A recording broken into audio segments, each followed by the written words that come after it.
ಸಮಸ್ತ ಕನ್ನಡಿಗರಿಗೆ ನಮಸ್ಕಾರ. ನೀವು ನೋಡ್ತಾ ಇದ್ದೀರಾ ಬಿಬಿ ನ್ಯೂಸ್ ಕನ್ನಡ. ನಾನು ಭುವನ.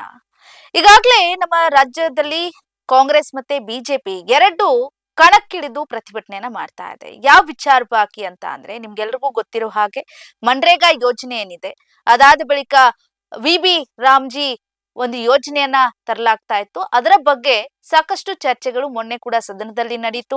ರಾಜ್ಯ ಸರ್ಕಾರಕ್ಕೆ ರಾಜ್ಯಪಾಲರು ಶೆಡ್ ಹೊಡಿತಾರೆ, ಕೊನೆಗೂ ಭಾಷಣನ ಓದದೆ ಸದನದಿಂದ ಹೊರಗೆ ಹೋಗ್ತಾರೆ ಗವರ್ನರ್ ಅವರು. ಆಗ ಅಧಿವೇಶನದಲ್ಲಿ ಒಂದಿಷ್ಟು ಹೈಡ್ರಾಮಾ ನಡೆಯುತ್ತೆ. ಜಿರಾಮ್ಜಿಯ ಒಂದು ಗ್ರಾಮ ಪಂಚಾಯತಿ ಹಕ್ಕನ್ನ ಕಸಿದುಕೊಳ್ತಲಾಗ್ತಾ ಇದೆ ಅಂತ ಹೇಳಿ ಒಂದಿಷ್ಟು ಚರ್ಚೆಗಳು ನಡೀತಾ ಇರತ್ತೆ. ಅದೇ ವಿಚಾರವಾಗಿ ಇವತ್ತು ಸಾಕಷ್ಟು ಪ್ರತಿಭಟನೆಯನ್ನ ಕಾಂಗ್ರೆಸ್ನವರು ಮಾಡ್ತಾ ಇದ್ದಾರೆ. ಇನ್ನು ಈ ವರದಿ ಏನು, ಏನ್ ಚೇಂಜ್ ಮಾಡಿದ್ದಾರೆ, ಏನ್ ತೊಂದರೆ ಆಗ್ತಾ ಇದೆ, ಇದೆಲ್ಲವನ್ನ ನೋಡ್ತಾ ಹೋಗೋಣ.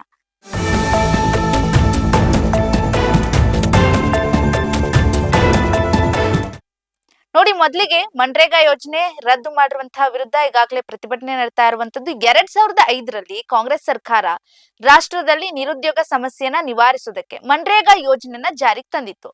ಆ ಸಂದರ್ಭದಲ್ಲಿ ರಾಷ್ಟ್ರದಲ್ಲಿ ಲಕ್ಷಾಂತರ ರೈತರು ಆತ್ಮಹತ್ಯೆ ಆಗಿರುತ್ತೆ. ರೈತರ ಒಂದು ನೋವನ್ನ ಅರಿತು ಗ್ರಾಮೀಣ ಭಾಗದಲ್ಲಿ ಉದ್ಯೋಗವನ್ನ ಕೊಡಬೇಕು ಅಂತ ಹೇಳಿ ಈ ಕಾನೂನನ್ನ ಜಾರಿಗೆ ತರಲಾಗುತ್ತೆ. 20 ವರ್ಷಗಳ ಕಾಲ ಗ್ರಾಮೀಣ ಕೃಷಿ ಕಾರ್ಮಿಕರಿಗೆ ಉದ್ಯೋಗದ ಹಕ್ಕು ಸಿಗುತ್ತೆ ಅನ್ನುವಂತ ಭರವಸೆಯಿಂದ ಯೋಜನೆಯನ್ನ ತರಲಾಗುತ್ತೆ. ಯೋಜನೆ ಅಡಿ 90% ಅನುದಾನವನ್ನ ಕೇಂದ್ರ ಸರ್ಕಾರ ನೀಡ್ತಾ ಇತ್ತು. ಆದ್ರೆ ಈಗ 100 ದಿನಗಳ ಬದಲಾಗಿ 125 ದಿನಗಳನ್ನ ಮಾಡ್ಲಾಗ್ತದೆ. ಇದು ಕಣ್ಣೊರೆಸುವ ತಂತ್ರ. ಆದ್ರೆ ಉದ್ಯೋಗ ನೀಡುವುದು ಕೇಂದ್ರ ಸರ್ಕಾರವಾಗಿದೆ ಅಂತ ಹೇಳಿ ಈಗ ರಾಜ್ಯ ಸರ್ಕಾರ ಕಿಡಿಕಾರ್ತಾ ಇರುವಂತದ್ದು. ಇನ್ನು ಈ ಅಪ್ಡೇಟ್ಸ್ ಬಗ್ಗೆ ನೋಡೋದಾದ್ರೆ, ವಿವರಣೆಯನ್ನ ನೋಡೋದಾದ್ರೆ, ಇಲ್ಲಿ ಮೊದಲಿಗೆ ಸಾಕಷ್ಟು ಈ ಬಗ್ಗೆ ಚರ್ಚೆಗಳು ಆಗ್ತಾ ಇತ್ತು. ಇನ್ನೂ ಕೂಡ ಯೋಜನೆ ಜಾರಿ ಆಗಿಲ್ಲ.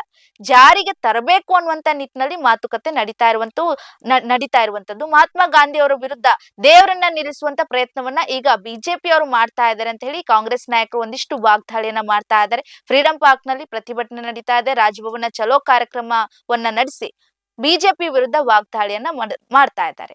ಈಗ ಇವರಿರುವಂತಹ ಒಂದು ವಾಗ್ವಾದ ಏನಂತಂದ್ರೆ, ಕೇವಲ ಕೃಷಿ ಚಟುವಟಿಕೆ ಸಂದರ್ಭದಲ್ಲಿ ಮಾತ್ರ ಉದ್ಯೋಗವನ್ನ ಕೊಡಿಸುವಂತ ಕೆಲಸ ಆಗ್ತಾ ಇದೆ. ಮಹಾತ್ಮ ಗಾಂಧಿ ಅವರ ವಿಚಾರಧಾರೆಗೇನಿದೆ ಅದಕ್ಕೆ ಕೈ ಹಾಕ್ತಾ ಇದೆ ಬಿಜೆಪಿ. ನಾವು ಎಚ್ಚೆತ್ತುಕೊಂಡಿಲ್ಲ ಎಂದಾದ್ರೆ ಸಂವಿಧಾನ ಮುಗಿಸ್ತಾರೆ ಅಂತ ಹೇಳಿ ಕಾಂಗ್ರೆಸ್ ವಾದ ಮಾಡ್ತಾ ಇರುವಂತದ್ದು.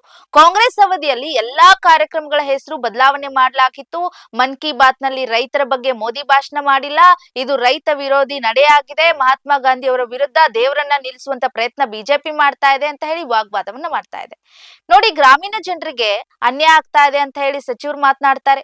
ಮನ್ರೇಗಾ ಒಂದು ಕೇಂದ್ರ ಏನ್ ಸರ್ಕಾರ ಇದೆ, ಸರ್ಕಾರ ಗ್ರಾಮೀಣ ಜನರಿಗೆ ಅನ್ಯಾಯ ಮಾಡ್ತಾ ಇದೆ, ಸ್ಥಳೀಯವಾಗಿ ಉದ್ಯೋಗಗಳು ಸಿಗಬೇಕು ಅನ್ನೋ ಉದ್ದೇಶ ಇದೆ, ಅದನ್ನು ಇವರು ಕಸಿದುಕೊಳ್ತಾ ಇದ್ದಾರೆ. ಈ ಯೋಜನೆಯನ್ನ ಜಾರಿ ಮಾಡಿ ಕೇಂದ್ರ ಸರ್ಕಾರ ಮನ್ರೇಗಾವನ್ನು ರದ್ದು ಮಾಡಿ ರಾಮ್ಜಿಯನ್ನ ತಂದಿದೆ. ಗ್ರಾಮೀಣ ಭಾಗದಲ್ಲಿ ಅಭಿವೃದ್ಧಿಗಳನ್ನ ತಲುಪಿಸುವ ಮೂಲಕ ಇವ್ರು ತಲುಪಿಸುವ ವಿಚಾರವಾಗಿ ಅನ್ಯಾಯ ಮಾಡ್ತಾ ಇದ್ದಾರೆ ಅಂತ ಬಾಯ್ಬಿಡ್ಕೊತಾ ಇದ್ದಾರೆ. ಅಷ್ಟಕ್ಕೂ ರಾಮ್ಜಿ ವಾಪಸ್ ಪಡೆಯೋದಕ್ಕೆ ಈ ಹೋರಾಟವನ್ನ ಮಾಡ್ಲಾಗ್ತಾ ಇದೆ. ಮನ್ರೇಗಾದಲ್ಲಿ ಗುತ್ತಿಗೆದಾರರಿಗೆ ಅವಕಾಶ ಇರಲಿಲ್ಲ, ಆದ್ರೆ ರಾಮ್ಜಿಯಲ್ಲಿ ಅವಕಾಶ ಕೊಡ್ಲಾಗ್ತಾ ಇದೆ. ರಾಜ್ಯ ಸರ್ಕಾರ 40% ಅನುದಾನ ಯೋಜನೆಯನ್ನ ನೀಡಬೇಕು, ಆದ್ರೆ ಕೇಂದ್ರ ಪುರಸ್ಕೃತ ಯೋಜನೆ ಜೊತೆಗೆ ರಾಮ್ಜಿ ಕೂಡ ಸೇರ್ಪಡೆ ಮಾಡ್ಲಾಗ್ತಾ ಇದೆ. ಆದ್ರೆ ಈ ಮೂಲಕ ಕೇಂದ್ರ ಸರ್ಕಾರ ಅನ್ಯಾಯ ಮಾಡ್ತಾ ಇದೆ ಅಂತ ಹೇಳಿ ಕಿಡಿಕಾರ್ತಾ ಇರುವಂತದ್ದು. ನೋಡಿ, ಬಿಜೆಪಿ ಗಾಂಧಿ ವಿರೋಧ ವಿಧಾನ ಪರಿಷತ್ ಸದಸ್ಯ ಸಲೀಂ ಅಹಮದ್ ಮಾತನಾಡ್ತಾರೆ. ಬಿಜೆಪಿ ಮಹಾತ್ಮ ಗಾಂಧಿ ವಿರೋಧಿನಾ? ನಾಥೂರಾಮ್ ಗೋಡ್ಸೆ ಮಹಾತ್ಮ ಗಾಂಧಿಯನ್ನ ಕೊಲೆ ಮಾಡಿದ್ದ, ಆದ್ರೆ ಬಿಜೆಪಿ ಮಹಾತ್ಮ ಗಾಂಧಿ ಸಿದ್ಧಾಂತವನ್ನ ಕೊಲೆ ಮಾಡಿದೆ. ಬಿಜೆಪಿ ವಿರುದ್ಧ ಜನರು ತುಂಬಾ ಕೇವಲವಾಗಿ ನೋಡ್ತಾ ಇದ್ದಾರೆ ಅಂತ ಹೇಳಿ ಕೃಷಿ ಸಚಿವ ಚಲುವನಾರಾಯಣ ಸ್ವಾಮಿ ಅವರು ಮಾತನಾಡ್ತಾರೆ. ನರೇಂದ್ರ ಮೋದಿಯವರು ಅಧಿಕಾರ ವಹಿಸಿಕೊಂಡ ನಂತರ ಒಂದಲ್ಲ ಒಂದು ಜನ ವಿರೋಧಿ ಕೆಲಸವನ್ನ ಮಾಡ್ಕೊಂಡು ಬಂದಿದ್ದಾರೆ. ರೈತರಿಗೆ ಮತ್ತು ಕಾರ್ಮಿಕರಿಗೆ ಯಾವುದೇ ಪೂರಕವಾದಂಥ ಒಂದು ಕಾರ್ಯಕ್ರಮವನ್ನು, ಒಂದು ಕಾನೂನನ್ನು, ಒಂದು ಯೋಜನೆಯನ್ನು ಕೊಡಲಿಕ್ಕೆ ಸಾಧ್ಯ ಆಗಿಲ್ಲ. ಇವತ್ತು ಫುಡ್ ಸೆಕ್ಯೂರಿಟಿ ಇರ್ಬೋದು, ಇವತ್ತು ಉದ್ಯೋಗ ಖಾತ್ರಿ ಯೋಜನೆ ಇರ್ಬೋದು, ಇಂಥ ಮಹತ್ವವಾದಂಥ ಒಂದು ಯೋಜನೆಯನ್ನು ಅವರು 11 ವರ್ಷದಲ್ಲಿ ಹೊಸ ಯೋಜನೆಯನ್ನು ಘೋಷಣೆ ಮಾಡಲಿಕ್ಕೆ ಆಗಿಲ್ಲ. ಅವರು ಏನಿದ್ರೂ ಭಾವನಾತ್ಮಕವಾದಂಥ ವಿಚಾರವನ್ನು ಮುಂದಿಟ್ಟುಕೊಂಡು ಮಾತ್ರ ಈ ರಾಷ್ಟ್ರದ ಜನರಿಗೆ ಒಂದು ಮೋಸವನ್ನು ಮಾಡ್ಕೊಂಬಂದಿದ್ದಾರೆ. ಇವತ್ತು ಮಹಾತ್ಮ ಗಾಂಧಿಯವರ ಇಡೀ ಪ್ರಪಂಚದಲ್ಲಿ ನಾವು ಮಹಾತ್ಮ ಗಾಂಧಿಯವ್ರನ್ನ ಪೂಜಿಸ್ತಾರೆ, ಗೌರವಿಸ್ತಾರೆ. ನಮ್ಮ ದೇಶಕ್ಕೆ ಸ್ವತಂತ್ರ ತನಕ ಕೊಟ್ಟಂಥ ಮಹಾನ್ ನಾಯಕರನ್ನ ಹೆಸರನ್ನ ಬದಲಾವಣೆ ಮಾಡ್ತಕ್ಕಂಥದ್ದು ಒಂದು ದೊಡ್ಡ ಸಾಧನೆಯಾಗಿ ಅವರು ಮಾರ್ಪಾಡು ಮಾಡಿದ್ದಾರೆ. ಅದರ ಜೊತೆಗೆ ಇಡೀ ರಾಷ್ಟ್ರದಲ್ಲಿ ಉದ್ಯೋಗ ಖಾತರಿ ಯೋಜನೆ, ಪ್ರತಿ ಒಬ್ಬ ಯಾರಿಗೆ ಕೂಲಿ ಇಲ್ಲದೆ ಇರೋರು ಸಹ ಅವರು ಕನಿಷ್ಠ ವೇತನವನ್ನು ಪಡೆಯುವಂಥ ಅವಕಾಶ ಈ ಮನ್ರೇಗಾದಲ್ಲಿ ಇತ್ತು. ಇವತ್ತು ಗ್ರಾಮ ಪಂಚಾಯಿತಿಯ ಸದಸ್ಯರು ಅವರು ಬೇಕಾದ ಕೆಲಸವನ್ನು ಗ್ರಾಮದಲ್ಲಿ ಉಪಯೋಗ ಆಗ್ತಕ್ಕಂಥ ಕಾಮಗಾರಿಯನ್ನು ತಗೊಂಡು ಅಲ್ಲಿರ್ತಕ್ಕಂಥ ನೌಕರರಿಗೆ ಕೆಲಸ ಕೊಡ್ತಕ್ಕಂಥ ಒಂದು ಅವಕಾಶವನ್ನು ಗ್ರಾಮ ಪಂಚಾಯತಿಗಿತ್ತು. ಇಡೀ ರಾಷ್ಟ್ರದ ಕನಿಷ್ಠ ಒಂದು ಗ್ರಾಮ ಪಂಚಾಯತಿಗೆ ಒಂದು ವರ್ಷಕ್ಕೆ 1 ಕೋಟಿಗಿಂತನೂ ಹೆಚ್ಚು ಖರ್ಚು ಮಾಡ್ತಕ್ಕಂಥದಕ್ಕೆ ಅವಕಾಶ ಇತ್ತು. ಇವತ್ತು ಏನು ವೇಜಸ್ ಇದೆ ಅದಕ್ಕೆ 100% ಮತ್ತು ಬೇರೆ ಲೇಬರ್ ಮೆಟೀರಿಯಲ್ಗೆ 75% ಕೇಂದ್ರ ಸರ್ಕಾರ ಕೊಡ್ತಿತ್ತು. ಇವತ್ತು ಅದನ್ನು 60% ಬದಲಾವಣೆ ಮಾಡಿದ್ದಾರೆ. ಆದರೆ ಯಾವುದೇ ರಾಜ್ಯ ಸರ್ಕಾರಗಳನ್ನ ವಿಶ್ವಾಸಕ್ಕೆ ತಗೊಳ್ಳದಲ್ಲೇ ಅವರೇ ತೀರ್ಮಾನ ಮಾಡ್ತಾರೆ. ಅವರು 60 ನಾವು 40 ಕೊಡೋದಾದರೆ ಕೇಂದ್ರದವರು ರಾಜ್ಯ ಸರ್ಕಾರ ಜೊತೆ ಮಾತನಾಡಬೇಕಾಗಿತ್ತು. ಅದನ್ನು ಯಾವುದನ್ನು ಸಹ ಮಾತನಾಡದಲ್ಲೇ ಏಕಾಏಕಿ ಇವತ್ತು ಕೇಂದ್ರ ಸರ್ಕಾರ ನೋಟಿಫಿಕೇಶನ್ ಮಾಡಿದಂಥ ಗ್ರಾಮ ಪಂಚಾಯತಿನಲ್ಲಿ ಮಾತ್ರ ಈ ಒಂದು ಮನ್ರೇಗವನ್ನು ಕೆಲಸ ಮಾಡ್ತಕ್ಕಂಥದ್ದು UG ರಾಮ್ಜಿ ಅನ್ನೋ ಹೆಸರನ್ನ ಬದಲಾವಣೆ ಮಾಡಿ ಈ ಒಂದು ನಿರ್ಧಾರವನ್ನು ತಗೊಂಡಿರ್ತಕ್ಕಂಥದ್ದನ್ನು ನಮ್ಮ ರಾಷ್ಟ್ರೀಯ ನಾಯಕರಂತ ರಾಹುಲ್ ಗಾಂಧಿಯವರು, ಸೋನಿಯಾ ಗಾಂಧಿಯವರು, ಮಲ್ಲಿಕಾರ್ಜುನ್ ಖರ್ಗೆ ಅವರು, ಇವತ್ತು ರಾಜ್ಯದ ಮುಖ್ಯಮಂತ್ರಿಗಳಾದಂಥ ಸಿದ್ದರಾಮಯ್ಯನವರು, DK ಶಿವಕುಮಾರ್ ಅವರ ನೇತೃತ್ವದಲ್ಲಿ ನಮ್ಮ ರಾಜ್ಯದಲ್ಲಿ ಸುದೀರ್ಘವಾದಂಥ ಡೆಲ್ಲಿಯಿಂದ ಹಳ್ಳಿವರೆಗೆ ಹೋರಾಟವನ್ನು ಮಾಡಿ ಇವತ್ತು ಕೇಂದ್ರದಲ್ಲಿ 11 ವರ್ಷದಲ್ಲಿ ಇವರು ಮಾಡಿರ್ತಕ್ಕಂಥ ಅನ್ಯಾಯವನ್ನು, ಈ ಥರದ ಅನೇಕ ಜನ ವಿರೋಧಿ ಕಾರ್ಯಕ್ರಮಗಳನ್ನ ವಿರೋಧ ಮಾಡ್ತಕ್ಕಂಥದ್ದು ನಮ್ಮ ಪಕ್ಷದ ಮತ್ತು ನಮ್ಮೆಲ್ಲ ಕಾರ್ಯಕರ್ತರ ಜವಾಬ್ದಾರಿ. ಅದಾದ ಬಳಿಕ ಬಿಜೆಪಿ ಸರ್ಕಾರ ಅಧಿಕಾರಕ್ಕೆ ಬಂದ ಬಳಿಕ ಜನ ವಿರೋಧಿ ನಡೆಯನ್ನ ನಡೆಸ್ತಾ ಇದೆ ಅಂತ ಹೇಳ್ತಾರೆ. ಕಳೆದ 11 ವರ್ಷಗಳಲ್ಲಿ ಯಾವುದೇ ಯೋಜನೆ ಜಾರಿ ಮಾಡಿಲ್ಲ ಅಂತ ಹೇಳ್ತಾರೆ. ಇನ್ನು ಜನರನ್ನ ವಿಭಜನೆಯನ್ನ ಮಾಡ್ತಾ ಇದ್ದಾರೆ. ಅವರ ಭಾವನಾತ್ಮಕ ವಿಚಾರವಾಗಿ ಇಟ್ಟುಕೊಂಡು ದ್ವೇಷ ರಾಜಕೀಯವನ್ನ ಮಾಡ್ತಾ ಇದ್ದಾರೆ, ದ್ವೇಷ ರಾಜಕಾರಣವನ್ನ ಮಾಡ್ತಾ ಇದ್ದಾರೆ ಅಂತ ಹೇಳಲಾಗ್ತಾ ಇದೆ. ಮಹಾತ್ಮ ಗಾಂಧಿ ಹೆಸರು ಬದಲಾವಣೆ ಮಾಡೋದೇ ಒಂದು ಸಾಧನೆನಾ ಅನ್ನುವಂತ ಪ್ರಶ್ನೆ. ಅಷ್ಟಕ್ಕೂ ಕಾಂಗ್ರೆಸ್ನವ್ರಿಗೆ ಏನ್ ತೊಂದರೆ ಆಗ್ತಾ ಇದೆ ಗೊತ್ತಿಲ್ಲ. ಕಾಯ್ದೆ ಅದೇ ಇದೆ, ಕಾಯ್ದೆಯಲ್ಲಿ ಇನ್ನೂ ಅನುಕೂಲಗಳು ಜಾಸ್ತಿ ಆಗ್ತಾ ಇದೆ. ಆದ್ರೆ ಇವ್ರು ಮಾತ್ರ ಬಿಜೆಪಿ ಸರ್ಕಾರದ ಮೇಲೆ ಬಾಯಿ ಬಡ್ಕೊಳ್ಳೋದು ಬಿಡ್ತಾ ಇಲ್ಲ. ವಿಕಸಿತ್ ಭಾರತ್ ಆಗಿರ್ಬೋದು, ಜಿ ಕಾಯ್ದೆ ಆಗಿರ್ಬೋದು, ಉದ್ಯೋಗ ಖಾತ್ರಿಯ ಹೆಚ್ಚಳ ಆಗಿರ್ಬೋದು, ಎಲ್ಲವೂ ಕೂಡ ಗ್ರಾಮೀಣ ಭಾಗದ ಪ್ರತಿ ಕುಟುಂಬಕ್ಕೂ ಕೂಡ ಅನುಕೂಲವಾಗುವಂತೆ ಇದೆ. ಪ್ರತಿ ಕುಟುಂಬಕ್ಕೆ ವರ್ಷಕ್ಕೆ ಕನಿಷ್ಠ ಅಂತ ಅಂದ್ರು 100 ದಿನಗಳ ಇದ್ದಿದ್ದ ಕಾಲವನ್ನ 125 ದಿನಗಳ ಕಾಲವನ್ನ ಖಚಿತ ಮಾಡ್ತಾ ಇರುವಂತದ್ದು, ಉದ್ಯೋಗ ನೀಡ್ತೀವಿ ಅಂತ ಹೇಳಿ ಕೊಡ್ತಾ ಇರುವಂತದ್ದು ಈ ನರೇಗಾ ಅಡಿಯಲ್ಲಿ. ಕೇವಲ ಮುಂಚೆ ನೀವೇನ್ ಮಾಡಿದ್ರಿ, 100 ದಿನ ಇತ್ತು, ಈಗ ಅದನ್ನ ಜಾಸ್ತಿ ಮಾಡಿದೆ. ಶಾಶ್ವತ ಆಸ್ತಿಗಳ ಒಂದು ಗಡಿಯಲ್ಲಿ ನೋಡೋದಾದ್ರೆ, ಅಂದ್ರೆ ಕೆಲಸ ಮಾಡೋರ್ಗೆ ಮಾತ್ರ ಸೀಮಿತವಾಗದೆ, ಕೇವಲ ಮುಂಚೆ ಎಲ್ಲ ಯಾರು ಈ ಅಡಿಪಾಯ ಮಾಡೋರು, ರಸ್ತೆ ಕಾಮಗಾರಿಯನ್ನ ಮಾಡೋರು, ಇಂಥವ್ರು ಮಾತ್ರ ಈ ಯೋಜನೆ ಅಡಿ ಬರ್ತಾ ಇದ್ರು. ಆದ್ರೆ ಈಗ ಈ ಯೋಜನೆ ಅಡಿ ನೀರ್ಗಾಗಿ ಕೆಲಸ ಮಾಡೋರು, ಬೆಳಗ್ಗೆ ಎದ್ದ ತಕ್ಷಣ ಕಾರ್ಪೊರೇಷನ್ ವಾಟರ್ ಬಿಡೋರಾಗಿರ್ಬೋದು, ರಸ್ತೆಗಳ ಬಗ್ಗೆ ಕೆಲಸ ಮಾಡೋರಾಗಿರ್ಬೋದು, ಆಮೇಲೆ ಗೋಡಾವನ್ಗಳ ರಿಲೇಟೆಡ್ ಕೆಲಸ ಮಾಡೋದಾಗಿರ್ಬೋದು, ಮಾರುಕಟ್ಟೆಯ ರಿಲೇಟೆಡ್ ಕೆಲಸ ಮಾಡೋದಾಗಿರ್ಬೋದು, ಎಲ್ಲ ಒಂದಿಷ್ಟು ವಸ್ತುಗಳ ಬರ್ಬೇಕಂತಂದ್ರೆ ರೈತರು ಒಂದಿಷ್ಟು ಬೆಳೆದಂತಹ ಒಂದು ಭಾಗವಾಗಿರುವಂತಹ ಬೆಳೆಯನ್ನ ಶೇಖರಣೆ ಮಾಡಿಡೋದಕ್ಕೆ ಒಂದಿಷ್ಟು ಗೋದಾಮುಗಳು ಬೇಕಾಗ್ತವೆ. ಆ ನಿರ್ಮಾಣ ಕೆಲಸಗಳಾಗಿರ್ಬೋದು, ಅದೆಲ್ಲದಕ್ಕೂ ಆದ್ಯತೆ ಕೊಡುವಂತ ಯೋಜನೆ ಇದ್ರಲ್ಲಿದೆ. ರೈತರು ಏನು ಯಾವಾಗ ಸುಗ್ಗಿ ಕಾಲ ಬರುತ್ತೆ, ಬಿತ್ತನೆ ಮಾಡುವಂತ ಕಾಲ ಬರುತ್ತೆ, ಅವಾಗ ಕೆಲಸಗಾರರ ಕೊರತೆ ಕೂಡ ಆಗುತ್ತೆ. ಆ ಕೊರತೆ ಆಗದೆ ಇರುವ ನಿಟ್ಟಿನಲ್ಲಿ ಈ ಯೋಜನೆ ನೋಡ್ಕೊಳ್ಬೇಕು ಅನ್ನಂತ ಯೋಜನೆಯನ್ನ ತಂದ್ರು. ಇನ್ನು ಕೃಷಿ ಅವಧಿಯಲ್ಲಿ ಒಟ್ಟು 60 ದಿನಗಳ ಕಾಲ ಯಾವುದೇ ಕಾಮಗಾರಿಯನ್ನ ನೀವು ಮಾಡಬಾರ್ದು, ಯಾವಾಗ ಸುಗ್ಗಿ ಕಾಲ ಇರುತ್ತೆ ಅದು ರೈತರಿಗೆ ಅನುಕೂಲವಾಗಿರ್ಬೇಕು ಅನ್ನೋಂಥದ್ದು ಹೇಳಿ ರಾಜ್ಯ ಸರ್ಕಾರ ನೀಡಲಾಗಿತ್ತು. ಕೇಂದ್ರ ಮತ್ತು ರಾಜ್ಯದ ಒಂದಿಷ್ಟು ಪಾಲುದಾರಿಕೆ ಮಧ್ಯದಲ್ಲಿ ಈ ಯೋಜನೆ ಈಗ ಒಂದಿಷ್ಟು ಹೆಂಗಾಗಿದೆ ಅಂದ್ರೆ ಬದಲಾಗಿದೆ. ಸಾಮಾನ್ಯ ರಾಜ್ಯಗಳಲ್ಲಿ ವೆಚ್ಚವನ್ನ ಕೇಂದ್ರ ಮತ್ತು ರಾಜ್ಯ ಸರ್ಕಾರ ನಿರ್ವಹಿಸ್ತಾ ಇತ್ತು, ಆದ್ರೆ 60-40 ಅನುಪಾತದಲ್ಲಿ ಹಂಚ್ಕೊಳ್ತಾ ಇತ್ತು. ಆದ್ರೆ ಈಗ ರಾಜ್ಯಗಳಲ್ಲಿ 90-10% ಮಾಡಬೇಕು ಅಂತ ಹೇಳಿ ಇವ್ರು ಪ್ರೊಟೆಸ್ಟ್ ಮಾಡ್ತಾ ಇರುವಂತದ್ದು. ಆಧುನಿಕ ತಂತ್ರಜ್ಞಾನಗಳ ಅಳವಡಿಕೆ ಎಷ್ಟಿದೆ ನಮ್ಮಲ್ಲಿ, ಪಾರದರ್ಶಕತೆ ಎಷ್ಟಿದೆ, ಕಾರ್ಮಿಕರು ಕೆಲಸ ಮಾಡುವಾಗ ನೀವು ಯಾವ ರೀತಿಯಾಗಿ ಜವಾಬ್ದಾರಿಯನ್ನ ತಗೊಳ್ತಾ ಇದ್ದೀರಾ, ಅಲ್ಲಿ ಕೆಲಸಗಳು ಆಗ್ತಾ ಇದೆಯಾ, ಬರೀ ಕೆಲಸ ಹೆಸರುಗಳಲ್ಲಿ ದುಡ್ಡು ಹೊಡಿತಾ ಇದ್ದಾರಾ, ಇದು ಯಾವುದು ಗೊತ್ತಿಲ್ಲ. ಆದ್ರೆ ಈ ಯೋಜನೆ ಅಡಿಯಲ್ಲಿ ನೀವು ಒಬ್ಬ ಕೆಲಸಗಾರ ಬರ್ತಾ ಇದ್ದಾನೆ ಅಂತಂದ್ರೆ ಅವನದು ಹಾಜರಾತಿ ಬಯೋಮೆಟ್ರಿಕ್ ಅಲ್ಲೇ ಇರಬೇಕು, ಕಾರ್ಮಿಕ ಹಾಜರಾಗಿದ್ದಾನೆ ಅನ್ನುವಂತ ನಿಟ್ಟಿನಲ್ಲಿ ವ್ಯವಸ್ಥೆ ಇರಬೇಕು ಅನ್ನುವಂತ ವ್ಯವಸ್ಥೆಯನ್ನ ತಂದ್ರು.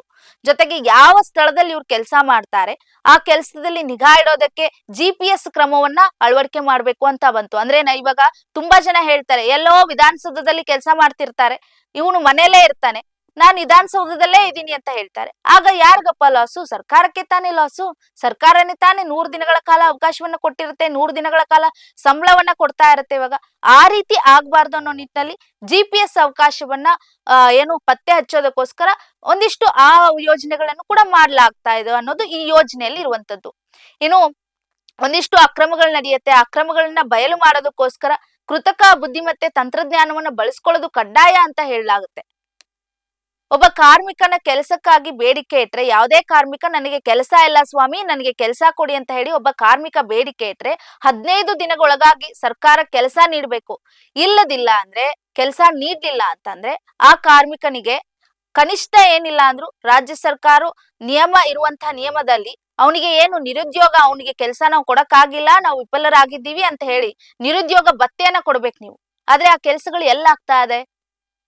ಎಲ್ಲೋ ಒಂದಿಷ್ಟು ಹವಾಮಾನ ಅಲ್ಲಿ ಸಡನ್ ಆಗಿ ಈಗ ಕಾಮಗಾರಿ ನಡಿಬೇಕಿತ್ತು, ಹವಾಮಾನದಲ್ಲಿ ಏನಾದ್ರೂ ಚೇಂಜಸ್ ಆಯ್ತು ಅಂತ ಅನ್ಕೊಳ್ಳಿ, ಆ ನಿಟ್ಟಿನಲ್ಲಿ ಯಾವೆಲ್ಲ ನೀವು ತಯಾರಿಗಳನ್ನ ಮಾಡ್ಕೊಳ್ತೀರಾ? ಹವಾಮಾನದ ಏನೋ ಪ್ರವಾಹ ಬರ್ಬೇಕಾಗಿರುವಂತ ಆಗಿರ್ಬೋದು, ಅಥವಾ ತುಂಬಾ ಮಳೆ ಆಗ್ಬಿಟ್ಟು ಮಣ್ಣು ಕೊಚ್ಕೊಂಡು ಹೋಗ್ತಾ ಇದೆ ಅಂತ ಆಗಿರ್ಬೋದು, ಬೆಳೆದಿರುವಂತಹ ಬೆಳೆ ನಾಶ ಆಗ್ತಿರುವಂತದ್ದು ಸಮಸ್ಯೆ ಆಗಿರ್ಬೋದು, ಅದೆಲ್ಲವನ್ನ ತಡೆಗಟ್ಟುವಂತಹ ಪ್ರಯತ್ನವನ್ನ ಈ ಯೋಜನೆಯಲ್ಲಿ ನೀವು ಕಾಯ್ದೆ ಅಡಿಯಲ್ಲಿ ಮಾಡ್ಬೇಕು. ಇದಕ್ಕೆ ವಿಶೇಷವಾಗಿ ಒತ್ತು ಕೊಡಬೇಕು ಅಂತ ಇದೆ.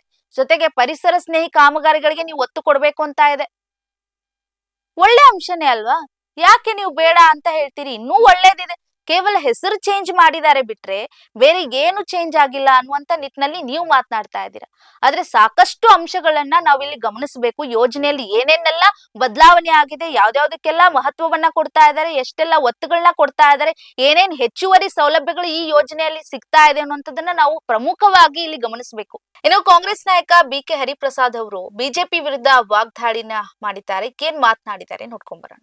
ಆದ್ರಿಂದ ತಮ್ಮಲ್ಲಿ ಕಾಂಗ್ರೆಸ್ ಪಕ್ಷದ ವತಿಯಿಂದ ನನ್ನ ಕಳಕಳಿಯ ಮನವಿ, ಭಾರತೀಯ ಜನತಾ ಪಾರ್ಟಿಯವರ ಈ ಒಂದು ನಿಲುವು ಗ್ರಾಮೀಣ ಪ್ರದೇಶದಲ್ಲಿ ಇರ್ತಕ್ಕಂಥ ಮಹಿಳೆಯರಿಗೆ, ಬಡ ಕೂಲಿ ಕಾರ್ಮಿಕರಿಗೆ ದೊಡ್ಡ ಆಘಾತ ಉಂಟು ಮಾಡಿದೆ. ನಾವು ಬಡವರ ಪರ, ಮಹಿಳೆಯರ ಪರ ಹಾಗೂ ಕೂಲಿ ಕಾರ್ಮಿಕರ ಪರ ಇದೆ ಅಂತ ತೋರಿಸ್ಕೊಳ್ಳಿಕ್ಕೆ ನಾವೆಲ್ಲರೂ ಸಹ ಒಂದಾಗಿ ಇದರ ವಿರುದ್ಧ ತೀವ್ರವಾದ ಪ್ರತಿಭಟನೆ ಮಾಡಬೇಕಾಗುತ್ತೆ ಅಂತ ಹೇಳಿ ನಾನು ಮಾತು ಮುಗಿಸ್ತೇನೆ. ಜೈ. ನೋಡಿ, ಯೋಜನೆಯ ಪ್ರಕಾರ ಹೆಚ್ಚುವರಿ ಉದ್ಯೋಗದ ದಿನಗಳನ್ನ ಹಿಂದಿನ ನರೇಗಾ ಯೋಜನೆಯಡಿ ನೀಡಲಾಗಿದ್ದಂತಹ ದಿನಗಳು 100 ದಿನ, ಆದ್ರೆ ಈಗ 125 ದಿನಗಳನ್ನ ಹೆಚ್ಚಿಗೆಯನ್ನ ಮಾಡಲಾಗಿದೆ. ಜೊತೆಗೆ ಈ ಯೋಜನೆಗಳು ಚೆನ್ನಾಗಿದೆ, ಆದ್ರೆ ಇಲ್ಲಿ ಮಹಾತ್ಮ ಗಾಂಧಿ ಅನ್ನುವಂತ ಹೆಸರನ್ನ ಕೈ ಬಿಡಲಾಗಿದೆ ಬಿಟ್ರೆ ಬೇರೆ ಏನೂ ಇಲ್ಲ. ಇನ್ನು ಇದರಿಂದ ಗ್ರಾಮೀಣ ಕುಟುಂಬಗಳಾಗಿರ್ಬೋದು ಅವರಿಗೆ ಕೆಲಸ ಸಿಗುತ್ತೆ, ಜೊತೆಗೆ ವಾರ್ಷಿಕ ಆದಾಯ ಕೂಡ ಅವರಿಗೆ ಜಾಸ್ತಿ ಆಗುತ್ತೆ.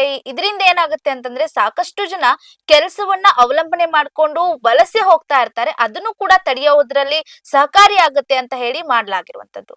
ಇನ್ನು ಜಲ ಭದ್ರತೆಯ ವಿಚಾರವಾಗಿ ಬಂತ ಅಂದ್ರೆ ಅಡಿಯಲ್ಲಿ ಅಂದ್ರೆ ಅಂತರ್ಜಲ ಮಟ್ಟವನ್ನ ಹೆಚ್ಚಿಸೋದಕ್ಕೆ ಜಾಸ್ತಿ ಆದ್ಯತೆ ನೀಡಬೇಕು. ಯಾಕಂದ್ರೆ ರೈತರು ನೋಡಿ ನೀರನ್ನೇ ಅವಲಂಬನೆ ಮಾಡ್ಕೊಂಡು ಬೆಳೆಯನ್ನ ಬೆಳೀತಾ ಇರ್ತಾರೆ, ಸಾಕಷ್ಟು ಕಡೆ ನೀರಾವರಿಯ ತೊಂದರೆ ಇರುತ್ತೆ. ಹಾಗಾಗಿ ಅಂತರ್ಜಲ ಮಟ್ಟವನ್ನ ಹೆಚ್ಚಿಸೋದಕ್ಕೆ ಆದ್ಯತೆಯನ್ನ ನೀಡಿ ಹಳೆಯ ಕೆರೆಗಳೇನಿದೆ ಅದನ್ನ ಪುನಶ್ಚರಣೆ ಮಾಡಿ, ಅದನ್ನ ಹೂಳೆತ್ತುವಂತ ಕೆಲಸಗಳೇನಿದೆ ಅದನ್ನ ಮಾಡಿ, ಚೆಕ್ ಡ್ಯಾಮ್ಗಳ ನಿರ್ಮಾಣವನ್ನ ಮಾಡುವ ವಿಚಾರವಾಗಿರ್ಬೋದು, ಕೃಷಿಗೆ ಬೇಕಾದಂತಹ ನೀರಾವರಿಯ ಕಾಲುವೆಗಳೇನಿದ್ದಾರೆ ಅದರ ಅಭಿವೃದ್ಧಿಗಳನ್ನ ಆಗುವಂತದ್ದು, ಕಾಮಗಾರಿಗಳನ್ನ ಕೈಗೆತ್ತಿಕೊಳ್ಳುವಂತದ್ದು ಎಲ್ಲಾ ಕೆಲಸ ಗ್ರಾಮೀಣ ಭಾಗದಲ್ಲಿ ಆಗ್ಬೇಕು.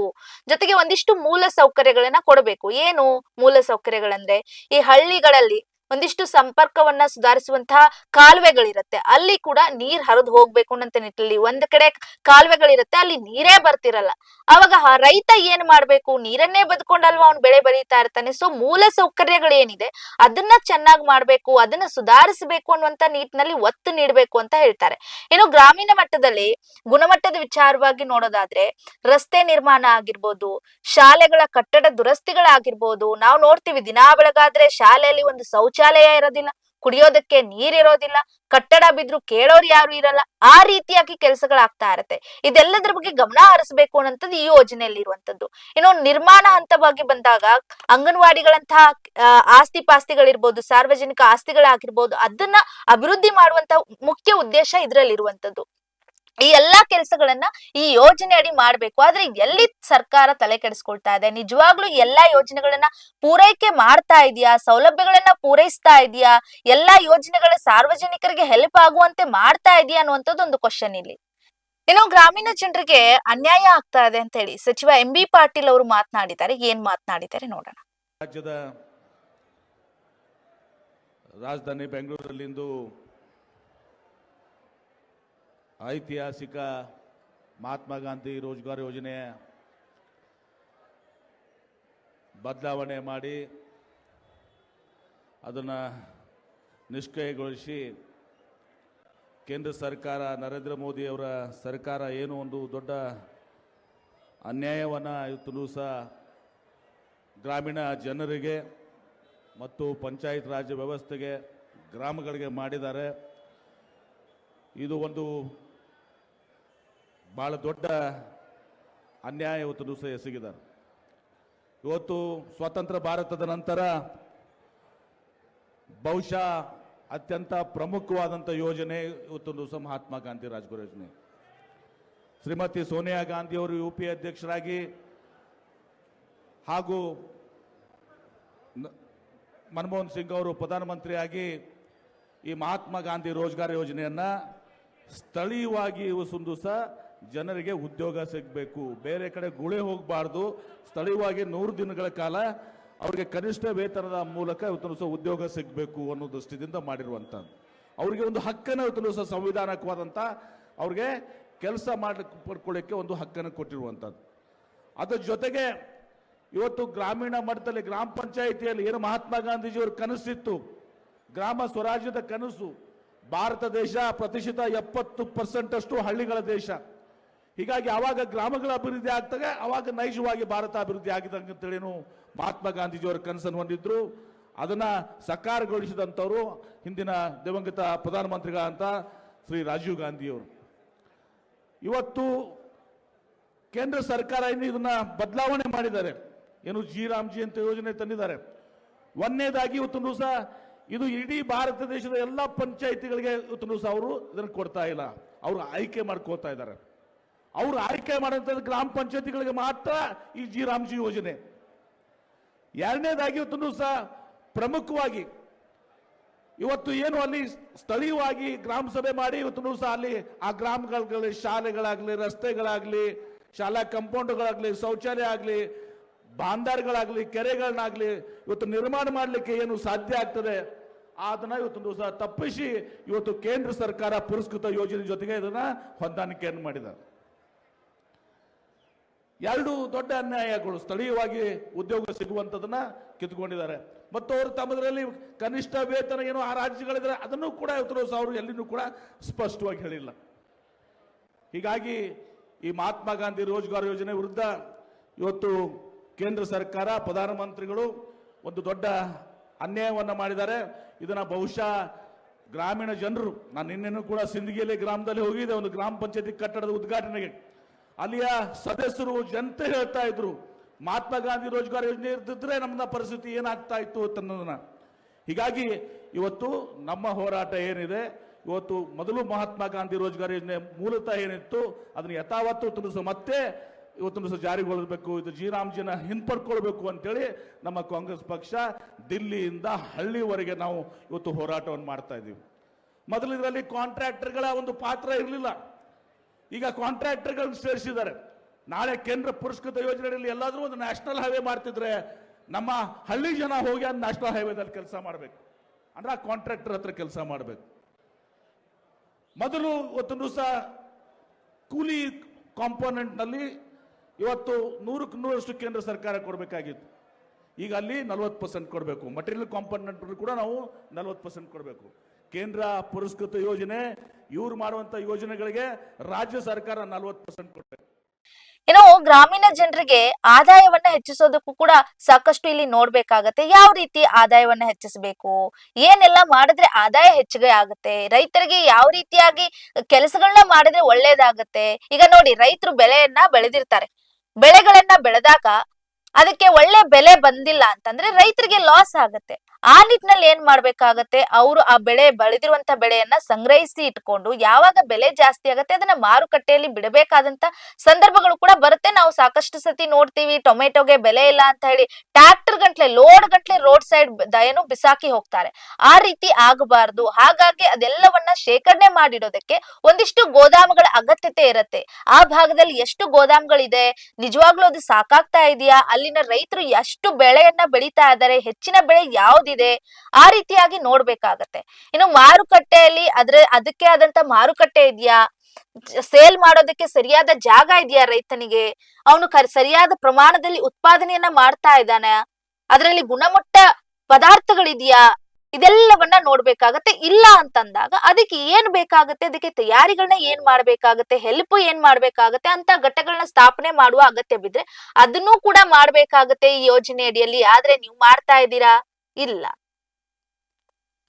ಸಾಕಷ್ಟು ಹವಾಮಾನಗಳು ಏರಿಳಿತಗಳಾಗ್ತಾ ಇರತ್ತೆ, ಗೊತ್ತೇ ಇಲ್ದಂಗೆ ಮಳೆ ಬರುತ್ತೆ, ಸಡನ್ ಆಗಿ ಅಭಾವ ಉಂಟಾಗುತ್ತೆ, ಸಡನ್ ಆಗಿ ಏನೋ ಒಂದಾಗಿ ಹಾನಿಗಳಾಗ್ತಾ ಇರತ್ತೆ. ಅದೆಲ್ಲ ತಡೆಯುವಂತ ಕೆಲಸಗಳಲ್ಲಿ ನೀವು ಮುಂಜಾಳತ್ವವನ್ನ ತಗೊಳ್ಬೇಕು. ಈಗ ತುಂಬಾ ಮಳೆ ಆದ್ರೂ ಕೂಡ ಪ್ರಾಬ್ಲಮ್, ಮಳೆ ಆಗ್ಲಿಲ್ಲ ಆದ್ರೂ ಪ್ರಾಬ್ಲಮ್, ವಿಪರೀತ ಬಿಸಿಲು ಬಂದ್ರೂ ಪ್ರಾಬ್ಲಮ್, ಬಿಸಿಲು ಇಲ್ಲ ಅಂತಂದ್ರೂ ಪ್ರಾಬ್ಲಮ್.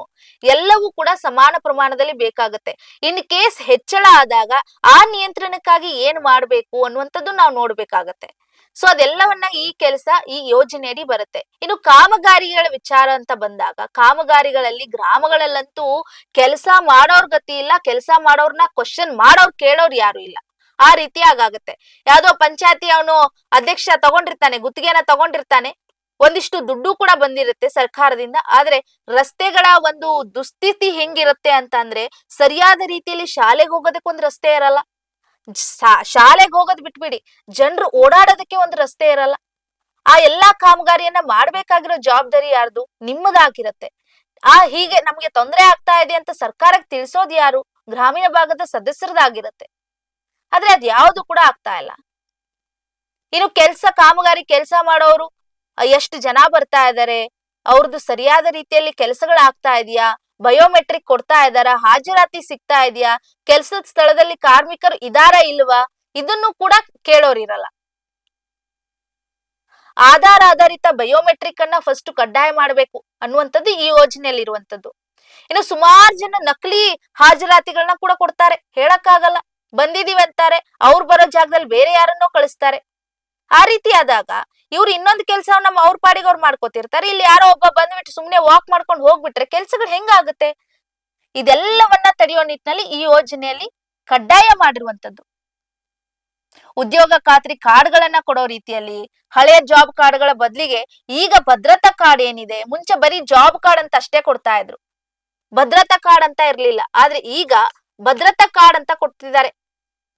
ಉದ್ಯೋಗ ಖಾತ್ರಿ ಕಾರ್ಡ್ ಅನ್ನ ಕೊಡ್ಲಾಗ್ತಾ ಇದೆ, ಕಂಪಲ್ಸರಿ ನಿಮ್ಗೆ ಉದ್ಯೋಗ ಕೊಡ್ತೀವಿ ಇಷ್ಟು ದಿನ ನಾವು ಅಂತ ಹೇಳಿ.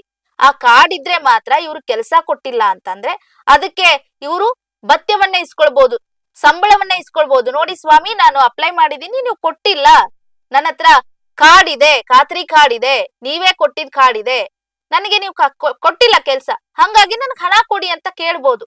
ಇದರಿಂದ ದುರ್ಬಲ ವರ್ಗದವ್ರು ಯಾರ್ಯಾರಿದ್ದಾರೆ ಅವ್ರಿಗೆಲ್ರಿಗೂ ಕೂಡ ಅನುಕೂಲಗಳಾಗುತ್ತೆ, ಆದ್ಯತೆಗಳು ಸಿಗುತ್ತೆ. ಅದರ ಉದ್ದೇಶದಿಂದ ಮಾಡಿರುವಂತದ್ದು.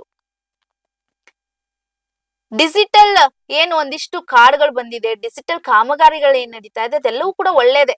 ಹಣ ಪಾವತಿ ಮಾಡುವಂತ ಸ್ಥಿತಿಗಳಾಗಿರ್ಬೋದು, ಬಳಕೆ ಮಾಡೋರ ಒಂದು ಸೌಲಭ್ಯಗಳಾಗಿರ್ಬೋದು, ಸಾರ್ವಜನಿಕರಿಗೆ ಯಾವುದೇ ಸಮಸ್ಯೆ ಆಗದೆ ಇರ್ಲಿ ಅಂತ ಹೇಳಿ ಈ ರೀತಿಯಾಗಿ ತರ್ತಾ ಇರುವಂತದ್ದು. ಜೊತೆಗೆ ಸರ್ಕಾರಕ್ಕೂ ಗೊತ್ತಾಗ್ಲಿ ಎಷ್ಟರ ಮಟ್ಟಿಗೆ ಕೆಲಸ ನಡೀತಾ ಇದೆ, ಎಷ್ಟು ಖರ್ಚಿದೆ, ಎಷ್ಟು ಜನರಲ್ಲಿ ಬಳಕೆ ಆಗ್ತಾ ಇದೆ ಅನ್ನುವಂಥದ್ದು ಗೊತ್ತಾಗ್ಲಿ ಅನ್ನುವಂತ ರೀತಿಯಲ್ಲಿ GPS ಕಾಮಗಾರಿಯನ್ನ ತಂದ್ರು. GPS ಮೂಲಕ ಅವರನ್ನ ಟ್ಯಾಗ್ ಮಾಡಿ ಎಲ್ಲೆಲ್ಲಿ ಇದಾರೆ, ಹೆಂಗ್ ಮಾಡ್ತಾ ಇದಾರೆ ಅಂತ ನೋಡೋದಕ್ಕೆ, ಜೊತೆಗೆ ಕ್ಯಾಮ್ರಾಗಳ ಅಳವಡಿಕೆ ಆಗಿರ್ಬೋದು, ಕೆಲಸ ಸರಿಯಾಗಿ ಆಗ್ತಾ ಇದೆಯಾ ಅಥವಾ ಕೂತು ಹರಟೆ ಹೊಡಿತಾ ಇದಾರಾ, ಅಥವಾ ಅವ್ರವ್ರೆ ಸ್ವಯಂ ಚಾಲಿತವಾಗಿ ಅವ್ರಿಗೆ ಹೆಂಗ್ ಬೇಕ್ ಹಂಗೆ ವ್ಯವಸ್ಥೆಯನ್ನ ಜಾರಿಗೆ ಮಾಡ್ತಾ ಇದಾರೆ, ಹೆಂಗ್ ಬೇಕ್ ಹಂಗೆ ಕೆಲಸ ಮಾಡ್ತಾ ಇದಾರ, ಅದು ಮಾಡ್ಬೇಕು. ಕೆಲಸ ಆದ ಬಳಿಕ ವಾರದ ಒಂದಿಷ್ಟು ಹಾಜರಾತಿ ಏನಿದೆ ನೋಡಿ, ಗ್ರಾಮದವ್ರನ್ನೆಲ್ಲ ಕರೀರಿ, ಗ್ರಾಮೀಣನವ್ರದ್ದೆಲ್ಲ ಕರೆದು ಗ್ರಾಮ ಪಂಚಾಯತಿ ಮಟ್ಟದಲ್ಲಿ ನೀವು ಕೆಲಸ ಮಾಡುತ್ತಿರ್ತೀರಲ್ಲ, ಅವಾಗ ಸಭೆಗಳನ್ನ ಮಾಡ್ಬೇಕು. ಏನೇನ್ ಕೆಲಸ ಮಾಡ್ತಾ ಇದ್ದೀರಾ, ನಾವ್ ಇಂಥ ಕೆಲಸ ಮಾಡ್ತಾ ಇದೀವಿ ಅಂತ ವಿವರಗಳನ್ನ ಕೊಡ್ಬೇಕು. ಮುಂಚೆ ಮಾಡ್ತಾ ಇದ್ರ ಇಲ್ಲ, ಮಾಡಬೇಕು ಅಂತ ಇರುತ್ತೆ, ತಿಂಗ್ಳಿಗೊಂದ್ಸತಿ ಅಂತ ಇತ್ತು. ಆದ್ರೆ ಈಗ ವಾರದ ಮಟ್ಟದಲ್ಲಿ ಗುಣಮಟ್ಟ ಪರಿಶೀಲನೆ ವಿಚಾರದಲ್ಲಿ ಸಭೆಯನ್ನ ಮಾಡಬೇಕು. ಕೆಲಸದ ವಿವರಗಳನ್ನ ಸಾರ್ವಜನಿಕರಿಗೆ ನೀಡಬೇಕು. ಜೊತೆಗೆ ಎಷ್ಟು ನೀವು ವೇತನ ಪಾವತಿ ಮಾಡ್ತಾ ಇದ್ದೀರಾ, ಎಷ್ಟು ಇದ್ರ ಬಗ್ಗೆ ದೂರುಗಳು ಬಂದಿದೆ ಅನ್ನುವಂತ ವಿಚಾರವಾಗಿ ಸಾರ್ವಜನಿಕರಿಗೆ ನೀವು ಮಾಹಿತಿಯನ್ನ ಹಂಚ್ಕೊಳ್ಬೇಕು ಕಡ್ಡಾಯವಾಗಿ ಅಂತ ಇದೆ. ಇನ್ನು ಸಭೆಗಳ ಮೂಲಕ ಯೋಜನೆಯಲ್ಲಿ ಯಾವ್ಯಾವ ದಾಖಲೆಗಳನ್ನ ಪರಿಶೀಲನೆ ಮಾಡಬೇಕು, ಕಾಮಗಾರಿಯ ಗುಣಮಟ್ಟ ಹೆಂಗ ಇದೆ, ಸಾರ್ವಜನಿಕರು ನೇರವಾಗಿ ಏನಾದ್ರೂ ತೊಂದರೆ ಅನುಭವಿಸ್ತಾ ಇದಾರ, ಕೆಲಸ ಆಗ್ತಾ ಇರೋದ್ ನಿಟ್ಟಿನಲ್ಲಿ ಅವ್ರಿಗೆ ಏನಾದ್ರೂ ಬೇರೆ ರೀತಿಯಾಗಿ ತೊಂದರೆ ಆಗ್ತಾ ಇದೆಯಾ, ವ್ಯವಸ್ಥೆಯಲ್ಲಿ ಏನಾದ್ರೂ ಚೇಂಜ್ ಮಾಡ್ಬೇಕಾ ಅಥವಾ ಕಾಯ್ದೆಯಲ್ಲಿ ಏನಾದ್ರೂ ಚೇಂಜ್ ಮಾಡ್ಬೇಕಾ, ಇದೆಲ್ಲವನ್ನ ಕಾಯ್ದೆಯಲ್ಲಿ ಅಳಗೊಂಡಿರುವಂತದ್ದು. ರೈತರಿಗೆ, ಕಾರ್ಮಿಕರಿಗೆ ಆಗುವಂತ ಒಂದಿಷ್ಟು ಪ್ರಯೋಜನಗಳು ಅವರಿಗೆ ದೊರೆತಾಗ್ಲೇ ತಾನೇ ಅನುಕೂಲ ಆಗೋದು. ನೀವು ಸುಮ್ನೆ ಇಷ್ಟು ಲಿಸ್ಟ್ ಮಾಡ್ಬಿಟ್ಟು ಅದ್ರ ಅನುಕೂಲಗಳು ಹಿಂಗಿದೆ ಅಂತ ಹೇಳಿ ಯಾವುದನ್ನು ಕೂಡ ಅವರಿಗೆ ಸಿಗದೆ ಇರೋ ರೀತಿಯಲ್ಲಿ ನೀವು ಮಾಡ್ಬಿಟ್ರೆ ಹೆಂಗ್ ಅನುಕೂಲ ಆಗುತ್ತೆ? ಕಾರ್ಮಿಕರ ಒಂದು ಬಿತ್ತನೆ ಕಾರ್ಯ ಇರ್ಬೋದು, ಕೃಷಿ ಚಟುವಟಿಕೆಗಳಿರ್ಬೋದು, ಸರ್ಕಾರಿ ಕಾಮಗಾರಿಗಳಾಗಿರ್ಬೋದು, ಇದೆಲ್ಲವೂ ಕೂಡ ಇಂಥ ವಿಚಾರ ಅಂತ ಬಂದಾಗ 60 ದಿನಗಳ ಕಾಲದೊಳಗೆ ನಿಲ್ಲಿಸ್ಬಿಡ್ಬೇಕು, 60 ದಿನದಲ್ಲಿ ಕಂಪ್ಲೀಟ್ ಮಾಡಿಬಿಡ್ಬೇಕಂತ ಇದೆ. ಆದ್ರೆ ನೀವು ಮಾಡ್ತೀರಾ? ಒಂದ್ ರೋಡ್ ಕೈ ಹಾಕಿದ್ರೆ ವರ್ಷ ಮಾಡಿದ್ರೆ ಅದು ಮುಗಿಯೋದೇ ಇಲ್ಲ. 10 ವರ್ಷ ಮಾಡ್ತೀರಾ, ಮುಗಿಯೋದೇ ಇಲ್ಲ. 60 ದಿನ ಕಾಲಾವಕಾಶ ಕೊಟ್ಟಿರ್ತಾರೆ, ಮಾಡ್ತೀರಾ? ಮಾಡೋದಿಲ್ಲ. ಹಣದುಬ್ಬರ ಬಂದಾಗ ಕೃಷಿ ಚಟುವಟಿಕೆಗಳನ್ನ ತಾತ್ಕಾಲಿಕವಾಗಿ ನಿಲ್ಲಿಸಬೇಕು ಅಂತ ಇದೆ ಯೋಜನೆ ಅಡಿಯಲ್ಲಿ. ಅದೇ ಯಾರು ಮಾಡಲ್ಲ. ಕೂಲಿ ಕಾರ್ಮಿಕರ ಕೊರತೆ ಆಗದಂತೆ ನೋಡ್ಬೇಕಂತ ಇದೆ, ಮಾಡಲ್ಲ. ಸಾಕಷ್ಟು ಈ ಯೋಜನೆ ಅಡಿಯಲ್ಲಿ ಸಾಕಷ್ಟು ಅವಕಾಶಗಳಿದೆ, ಒಳ್ಳೊಳ್ಳೆ ಯೋಜನೆಗಳನ್ನ ತರ್ತಾ ಇದೆ. ಆದ್ರೆ ನೀವು ಸುಮ್ನೆ ಗಲಾಟೆ ಮಾಡ್ತೀರಪ್ಪ. ಇದರಿಂದ ನಿಮಗೇನ್ ಹೊಟ್ಟೆ ಉರಿತಾ ಇದೆ, ನಿಮಗೇನ್ ತೊಂದರೆ ಆಗ್ತಾ ಇದೆ ಗೊತ್ತಿಲ್ಲ. ಆದ್ರೆ ಬಿಜೆಪಿ ಅವ್ರು ಸರಿ ಇಲ್ಲ, ಅವ್ರು ಅದನ್ ಮಾಡಿದ್ರು ಇದನ್ ಮಾಡಿದ್ರು, ಮುಚ್ಚಾಕಿದ್ರು, ನಾವೇ ಚೆನ್ನಾಗ್ ಕೊಟ್ಟಿದ್ವಿ, ಆದ್ರೆ ಇವ್ರು ಏನು ಕೊಡ್ತಾ ಇಲ್ಲ, ಅನ್ಯಾಯ ಮಾಡ್ತಾ ಇದಾರೆ ಅಂತ ಬಾಯ್ ಬಡ್ಕೊತೀರಾ. ಯಾವ ವಿಚಾರವಾಗಿ ಬಾಯ್ ಬಡ್ಕೊಳ್ತಿದ್ದೀರಾ ಗೊತ್ತಿಲ್ಲ. ಇನ್ನು ಬಿಜೆಪಿ ಗಾಂಧಿ ವಿರೋಧಿ ವಿಧಾನ ಪರಿಷತ್ ಸದಸ್ಯ ಸಲೀಂ ಅಹಮದ್ ಅವರು ಈ ಬಗ್ಗೆ ಮಾತನಾಡಿದ್ದಾರೆ. ಏನು ಬದಲಾವಣೆ ಮಾಡಿದ್ದಾರೆ?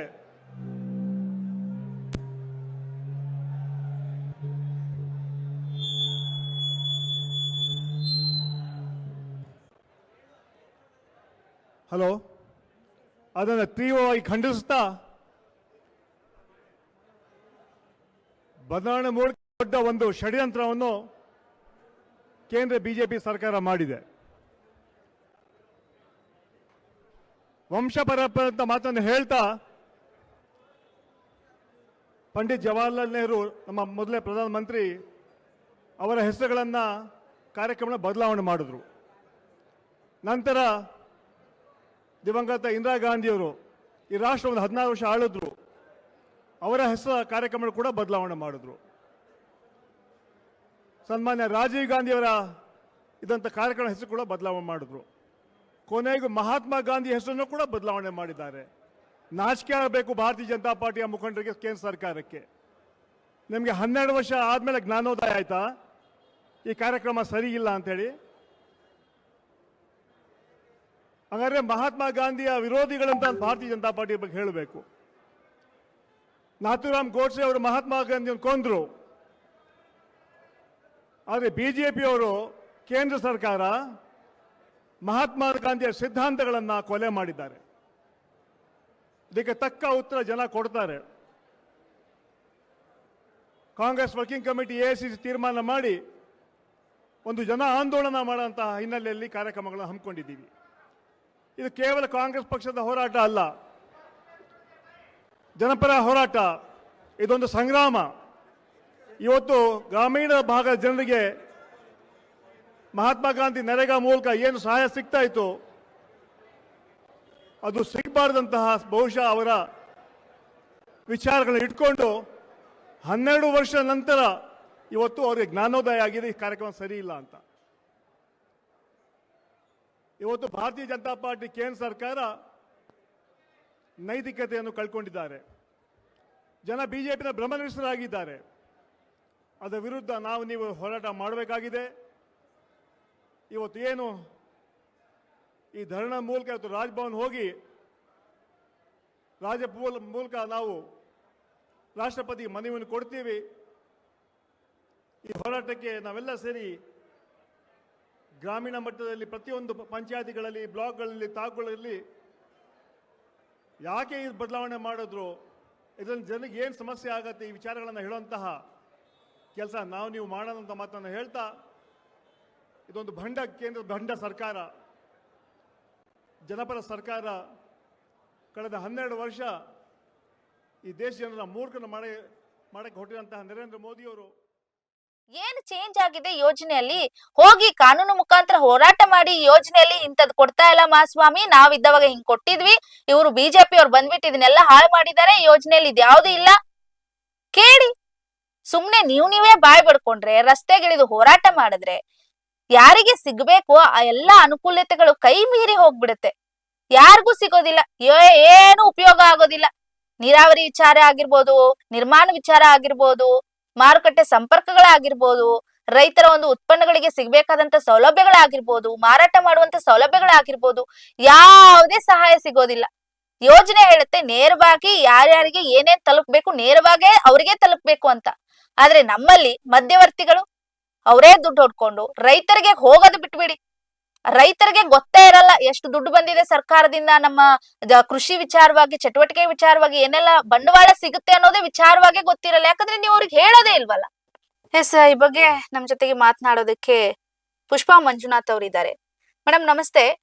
ಈಗ ನಾವು ನೋಡ್ತಾ ಇದ್ವಿ ಏನೇನು ನಡೀತಾ ಇದೆ ರಾಜ್ಯ ಸರ್ಕಾರದಲ್ಲಿ, ಜೊತೆಗೆ ಯೋಜನೆಗಳನ್ನ ಕೈ ಬಿಟ್ಟಿದ್ದಾರೆ, ಗಾಂಧೀಜಿ ಹೆಸರವ್ರನ್ನ ಕೈ ಬಿಟ್ಟಿದ್ದಾರೆ, ಜಿ ಅವರನ್ನ ವಾಪಸ್ ತಗೊಳ್ಬೇಕು ಯೋಜನೆ ಅಂತ ಹೇಳಿ ಹೋರಾಟವನ್ನ ಮಾಡ್ತಾ ಇದ್ದೀರಾ.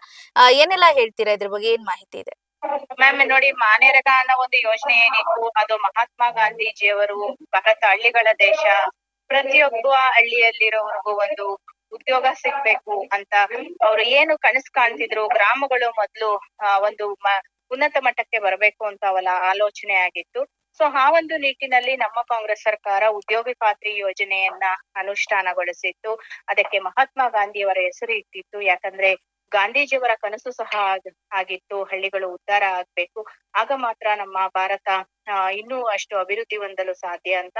ಆ ನಿಟ್ಟಿನಲ್ಲಿ ನಮ್ಮ ಕಾಂಗ್ರೆಸ್ ಸರ್ಕಾರ ಬಡವರಿಗೆ ಅಥವಾ ಕೂಲಿ ಕಾರ್ಮಿಕರಿಗೆ, ಹಳ್ಳಿಗಾಡುಗಳಲ್ಲಿ ಇರುವಂತಹ ಏನು SC/ST ಮಹಿಳೆಯರು ಸೇರಿದಂತೆ ಬಡ ಕೂಲಿ ಕಾರ್ಮಿಕರಿಗೆ ಒಂದು 100 ದಿನಗಳ ಒಂದು ಉದ್ಯೋಗ ಖಾತ್ರಿ ಯೋಜನೆಯನ್ನ ಏನು ಅನುಷ್ಠಾನ ಮಾಡಿತ್ತು, ಅದು ಇವತ್ತಿನ ದಿವಸ VB ರಾಮ್ಜಿ ಅನ್ನೋ ಹೆಸರನ್ನ ಬಿಜೆಪಿ ಸರ್ಕಾರ ಚೇಂಜ್ ಮಾಡಿ, ಅದರಲ್ಲಿ ರಾಮ ಇಲ್ಲ ಯೋಜನೆಯಲ್ಲಿ, ಆದ್ರೂ ಸಹ ಜನಗಳಿಗೆ ಒಂದು ಮಂಕು ಬೂದಿಯನ್ನ ಎರಚುವ ಒಂದು ನಿಟ್ಟಿನಲ್ಲಿ ಈ ಒಂದು ಕಾರ್ಯಕ್ರಮವನ್ನ ಈ ರೀತಿ ಒಂದು ಅದ್ರಲ್ಲಿ ರಾಮ ಇಲ್ಲ ಅಂದ್ರೂ ರಾಮ ಇದ್ದಾರೆ ಅನ್ನೋ ಒಂದು ತೋರ್ಸ್ಕೊಳ್ಳೋ ತರ ಒಂದು ಯೋಜನೆಯನ್ನ ರೂಪಿಸಿದೀವಿ ಅಂತ ಬಿಂಬಿಸಕ್ಕೆ ಹೊರಟು.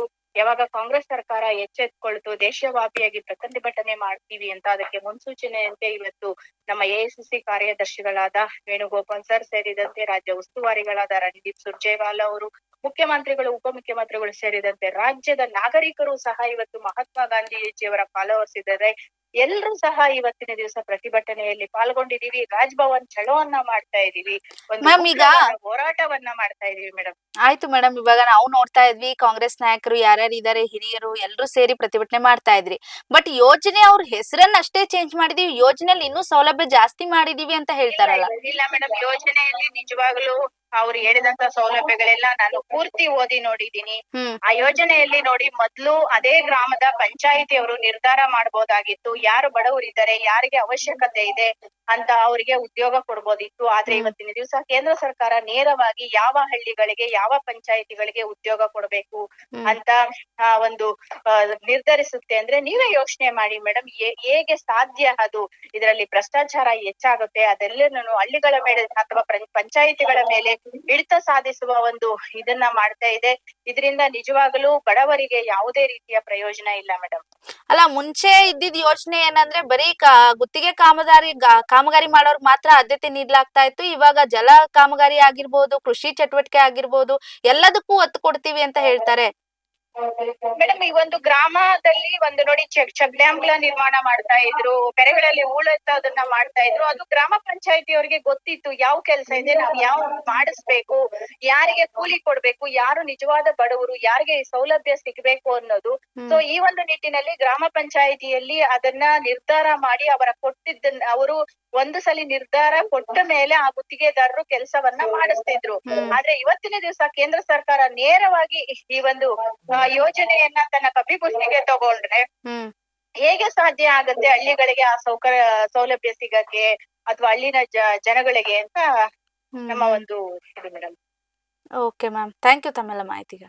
ನೋಡಿ, ಜಿ ವಾಪಸ್ ಪಡಿಬೇಕು ಅನ್ನುವಂಥದ್ದು ಯಾಕೆ ಅಂತಂದ್ರೆ, ಮನ್ರೇಗಾದಲ್ಲಿ ಗುತ್ತಿಗೆದಾರರಿಗೆ ಅವಕಾಶ ಇಲ್ಲ, ಅದಕ್ಕೆ ನೀವು ಜಿಯಲ್ಲಿ ಅವಕಾಶ ಕೊಡ್ಲಾಗಿತ್ತು. ರಾಜ್ಯ ಸರ್ಕಾರ 40% ಅಷ್ಟು ಅನುದಾನವನ್ನು ಯೋಜನೆಗೆ ನೀಡಬೇಕು ಅಂತ ಹೇಳಿತ್ತು. ಆದ್ರೆ ಕೇಂದ್ರ ಪುರಸ್ಕೃತ ಯೋಜನೆ ಜೊತೆಗೆ ಜಿ ಕೂಡ ಸೇರ್ಪಡೆ ಮಾಡ್ಲಾಗ್ತಾ ಇದೆ. ಈ ಮೂಲಕ ಕೇಂದ್ರ ಸರ್ಕಾರ ಅನ್ಯಾಯ ಮಾಡ್ತಾ ಇದೆ ಅಂತ ಹೇಳಿ ಅವ್ರು ಹೇಳ್ತಾ ಇದ್ದಾರೆ. ಮುಂಚೆ ಏನಂತ ಅಂದ್ರೆ, ಅವರೇ ಗ್ರಾಮೀಣ ಭಾಗದಲ್ಲಿ ಡಿಸೈಡ್ ಮಾಡ್ತಾ ಇದ್ರು, ಅವರೇ ಮಾಡ್ತಾ ಇದ್ರು, ಏನೇನ್ ಕುಂದು ಕೊರತೆಗಳಿದೆ ಅದನ್ನ ಸಾಲ್ವ್ ಮಾಡ್ತಾ ಇದ್ರು. ಆದ್ರೆ ಈಗ ಸರ್ಕಾರ ತನ್ನ ಮುಷ್ಟಿಗೆ ತೆಗೆದುಕೊಳ್ಳೋದಕ್ಕೆ ಪ್ರಯತ್ನ ಮಾಡ್ತಾ ಇದೆ ಅಂತ ಹೇಳ್ತಾ ಇದ್ರು. ಎಲ್ಲ ಒಂದ್ ಕಡೆ ಬಿಜೆಪಿ ಗಾಂಧಿ ವಿರೋಧಿನ ಅಥವಾ ವಿಧಾನ ಪರಿಷತ್ ಸದಸ್ಯ ಅಂದ್ರೆ ಗಾಂಧಿ ವಿರೋಧಿ ಅಂತ ಹೇಳಿ ಸಲೀಂ ಅವರು ಕೂಡ ಸಾಕಷ್ಟು ವಾಗ್ವಾದವನ್ನ ಮಾಡಿದ್ರು. ಯಾಕಂದ್ರೆ ಗೋಡ್ಸೆ ಮಹಾತ್ಮ ಗಾಂಧಿಯನ್ನ ಕೊಲೆ ಮಾಡಿದ್ದ, ಆದ್ರೆ ಬಿಜೆಪಿ ಅವರು ಮಹಾತ್ಮ ಗಾಂಧಿ ಸಿದ್ಧಾಂತವನ್ನೇ ಕೊಲೆ ಮಾಡ್ತಾ ಇದ್ದಾರೆ, ಬಿಜೆಪಿ ಅವರ ವಿರುದ್ಧ ಜನರು ತುಂಬಾ ನಿರಾಸರಾಗಿದ್ದಾರೆ ಅಂತ ಹೇಳಿ ವಾಗ್ವಾದವನ್ನ ಮಾಡಿರುವಂತದ್ದು. ಮತ್ತೊಂದ್ ಕಡೆ ಬಿಜೆಪಿ ಸರ್ಕಾರ ಅಧಿಕಾರಕ್ಕೆ ಬಂದ ಮೇಲೆ ಸಾಕಷ್ಟು ಜನವಿರೋಧಿಯನ್ನ ನಡೆಯನ್ನ ಮಾಡಿದೆ ಅಂತ ಹೇಳ್ತಾರೆ. ಇವ್ರು ಏನ್ ಮಾಡ್ತಾ ಇದಾರೆ ನಮ್ಗೆ ಅರ್ಥ ಆಗ್ತಿಲ್ಲ. ನೀವೇನ್ ಜನಕ್ಕೆ ಹೆಲ್ಪ್ ಆಗುವಂಗ್ ಮಾಡ್ತಾ ಇದ್ದೀರಾ ಅದು ಗೊತ್ತಿಲ್ಲ. ಕಳೆದ 11 ವರ್ಷಗಳಲ್ಲಿ ಯಾವುದೇ ಯೋಜನೆ ಕೂಡ ಜಾರಿ ಮಾಡಿಲ್ಲ. ಆಯ್ತಪ್ಪ, ನಿಮ್ಮ ಸರ್ಕಾರ ಇದೆಯಲ್ಲ, ನೀವು ಮಾಡಿ, ಯಾಕೆ ಜಾರಿ ಮಾಡ್ತಾ ಇಲ್ಲ? ಏನ್ ತೊಂದ್ರೆ ಆಗ್ತಾ ಇದೆ? ಕೇಂದ್ರದವ್ರ ಜೊತೆಗೆ ಹೋಗಿ ಚರ್ಚೆ ಮಾಡಿ, ಯಾವ್ದಾವ್ದೋ ವಿಚಾರಕ್ಕೆ ಹೋಗಿ ಜಗಳ ಆಡ್ತೀರಾ, ಯಾವ್ದಾವ್ದೋ ವಿಚಾರಕ್ಕೆ ನೀವು ಇಡೀ ದಿನ ಸಮಯವನ್ನ ಕೊಡ್ತೀರಾ, 10 ನಿಮಿಷ ಮಾತಾಡಕ್ಕೆ ಇಡೀ ದಿನವನ್ನ ವೇಸ್ಟ್ ಮಾಡ್ತಾರೆ. ನೀವು ಮಾಡಿ, ನಿಮ್ಮ ಸರ್ಕಾರದಲ್ಲಿ ಯೋಜನೆಯನ್ನ ಜಾರಿ ಮಾಡಿ, ಯಾಕೆ ಮಾಡ್ತಾ ಇಲ್ಲ? ಯಾರನ್ನು ಮರಳು ಮಾಡ್ತಾ ಇದ್ದೀರಾ ಅಂತ ಗೊತ್ತಿಲ್ಲ ರಾಜಕೀಯದವರು. ಗಾಂಧಿ ಅವ್ರ ಹೆಸರನ್ನ ಬದಲಾವಣೆ ಮಾಡೋದೇ ದೊಡ್ಡ ಸಾಧ್ಯನಾ ಅನ್ನುವಂತ ರೀತಿಯಲ್ಲಿ ನೀವೆಲ್ಲರೂ ಗಲಾಟೆ ಮಾಡ್ತಾ ಇದ್ದೀರಾ. ಕಾಯ್ದೆ ಅಡಿ ಏನೆಲ್ಲ ಖಾತ್ರಿ ಆಗ್ತಾ ಇದೆ, ಏನೆಲ್ಲ ಚೇಂಜ್ ಮಾಡಿದ್ದಾರೆ, ಏನೆಲ್ಲ ಸಿಗ್ತಾ ಇದೆ, ಅದ್ರ ಬಗ್ಗೆ ಯಾಕೆ ಜನರಿಗೆ ಮನ ಮುಟ್ಟುವಂತೆ ಹೇಳಕ್ಕಾಗಲ್ಲ ನಿಮ್ಗೆ? ಹಂಗ್ ಮಾಡಿದ್ದಾರೆ, ಹಿಂಗ್ ಮಾಡಿದ್ದಾರೆ, ನೀವು ಮಾಡಿ, ನಿಮ್ಮ ಸರ್ಕಾರದಲ್ಲಿ ಯಾಕೆ ಮಾಡಲ್ಲ? 100 ದಿನ ಇದ್ದಿದ್ದು 125 ದಿನ ಮಾಡಿದ್ದು ಏನಂದ್ರೆ ಕಣ್ಣೀರ್ ಒರೆಸೋ ಪ್ರಯತ್ನ ಅಂತೆ. ಅದ್ ಹೆಂಗ್ ಕಣ್ಣೀರ್ ಒರೆಸೋ ಪ್ರಯತ್ನ ಆಗುತ್ತೆ? ಮೊದ್ಲು 100 ದಿನ ಇತ್ತಲ್ವಾ, 100 ದಿನಗಳ ಮಿತಿ ಇತ್ತು, ಈಗ 125ಕ್ಕೆ ಮಾಡಿದ್ದಾರೆ, ಒಳ್ಳೆ ತಾನೆ. ಇನ್ನೂ ಹೆಚ್ಚಿನ ಜನರಿಗೆ ಆದ್ಯತೆಯನ್ನ ಕೊಡ್ತಾ ಇದಾರೆ ತಾನೆ. ಮುಂಚೆ ನೀವು ಬರೀ ಕಾರ್ಮಿಕರಿಗೆ ಅಷ್ಟೇ ಸೀಮಿತವಾಗಿತ್ತು. ಈಗ ಜಲ ಸಂರಕ್ಷಣೆ ಆಗಿರ್ಬೋದು, ಗ್ರಾಮದ ರಸ್ತೆಗಳಾಗಿರ್ಬೋದು, ಗೋದಾಮ್ಗಳಾಗಿರ್ಬೋದು, ಮಾರುಕಟ್ಟೆ ಆಗಿರ್ಬೋದು, ದೀರ್ಘ ಬಾಳಿಕೆ ಬರುವಂತ ವಸ್ತುಗಳಾಗಿರ್ಬೋದು, ಆಸ್ತಿಗಳಾಗಿರ್ಬೋದು, ಆಸ್ತಿಗಳ ನಿರ್ಮಾಣ ಆಗಿರ್ಬೋದು, ಎಲ್ಲದಕ್ಕೂ ಆದ್ಯತೆ ಕೊಡ್ತಾ ಇದ್ದಾರೆ. ಕೃಷಿ ಚಟುವಟಿಕೆ ಆಗಿರ್ಬೋದು, ಬಿತ್ತನೆ ಬೀಜ ಆಗಿರ್ಬೋದು. ಜೊತೆಗೆ 60 ದಿನಗಳ ಕಾಲ ಯೋಜನೆಯಲ್ಲಿ ಎಲ್ಲಿ ಗಡುವಿತ್ತು? ಈಗ ಕೊಟ್ಟಿದಾರಲ್ಲ, 60 ದಿನಗಳ ಕಾಲದ ಒಳಗಡೆ ನೀವು ಮಾಡಿಬಿಡ್ಬೇಕು ಅಂತ ಕೊಟ್ಟಿದ್ದಾರೆ ಗಡುವು. ಮುಂಚೆ ಇತ್ತ? ವರ್ಷ ಪೂರ್ತಿ ಆದ್ರೂ ಮಾಡ್ತಾ ಇದ್ರಿ. ಇದೆಲ್ಲವನ್ನ ಸ್ಥಗಿತಗೊಳಿಸಿ ಅಧಿಕಾರವನ್ನ ರಾಜ್ಯ ಸರ್ಕಾರಗಳಿಗೆ ನೀಡಲಾಗ್ತಾ ಇದೆ. ಕೇಂದ್ರ ಮತ್ತು ರಾಜ್ಯದ ಹಣಕಾಸು ಪಾಲುದಾರಿಕೆ ಆಗಿದೆ. ಈ ಯೋಜನೆಗೆ ಈಗ ಕೇಂದ್ರ ಯೋಜನೆಯಾಗಿ ಬದಲಾಗ್ತಾ ಇರೋದು. ಸಾಮಾನ್ಯ ರಾಜ್ಯಗಳಲ್ಲಿ ವೆಚ್ಚವನ್ನ ಕೇಂದ್ರ ಮತ್ತು ರಾಜ್ಯ ಸರ್ಕಾರ ಎರಡೂ ಕೊಡಬೇಕು. ಅದರಲ್ಲಿ ಏನಿದೆ? ನಿಮ್ಮ ಜವಾಬ್ದಾರಿ ಅಲ್ವಾ ಹಂಚಿಕೆ ಮಾಡ್ಕೊಳ್ಳೋದು, ಅನುಪಾತದಲ್ಲಿ ಕೊಡೋದು ನಿಮ್ಮ ಜವಾಬ್ದಾರಿ ಆಗುತ್ತೆ. ಒಪ್ಕೊಳ್ತೀನಿ, ಬೇರೆ ರಾಜ್ಯದಲ್ಲಿ 90-10% ಅನುಪಾತದಲ್ಲಿ ಕೊಡ್ತಾ ಇದ್ದಾರೆ, ಆದ್ರೆ ನಮ್ಮಲ್ಲಿ 60-40 ಇದೆ ಅಂತ ಅಂದಾಗ, ಯಾಕಂದ್ರೆ ನಿಮ್ಮ ಆಡಳಿತನೂ ಹಂಗೆ ಇದೆ, ಅದಕ್ಕೆ ಹಂಗ್ ಕೊಡ್ತಾ ಇದ್ದಾರೆ. ನೀವು ಕೂತ್ಕೊಂಡು ಮಾತಾಡಿ ಒಂದು ನಿರ್ಧಾರ ಬನ್ನಿ. ಅದು ಬಿಟ್ಬಿಟ್ಟು ಬೀದಿಗಿಳಿದೆ ಪ್ರತಿಭಟನೆ ಮಾಡಿದ್ರೆ ಏನು ಪ್ರಯೋಜನ ಆಗಲ್ಲ. ಹೋಗಿ ನ್ಯಾಯ ಕೇಳಿ, ಕೇಸ್ ಹಾಕಿ, ಯೋಜನೆ ಮಾಡಿದವ್ರ ಮೇಲೆ ಕೇಳಿ, ಪ್ರಶ್ನೆ ಮಾಡಿ. ಅದನ್ನ ಬಿಟ್ಬಿಟ್ಟು ರಸ್ತೆಗಿಳಿದು ಬಾಯಿ ಬಡ್ಕೊಂಡ್ಬಿಡೋದು. ನಾವ್ ಹಂಗ್ ಮಾಡಿದ್ವಿ, ಇವ್ರು ಅದನ್ನೆಲ್ಲ ತೆಗೆದಾಕ್ಬಿಟ್ರು, ಇವ್ರು ಹಂಗ್ ಮಾಡಿದ್ರು, ನಾವ್ ಹಿಂಗ್ ಮಾಡಿದ್ರು, ಅವ್ರ ಮೇಲೆ ನೀವು ಹೇಳಿ, ನೀವ್ ಮೇಲೆ ಅವ್ರು ಹೇಳಿ. ಅದ್ ಬಿಟ್ರೆ ಏನು ಗೊತ್ತಿಲ್ಲ ರಾಜಕೀಯದವ್ರಿಗೆ.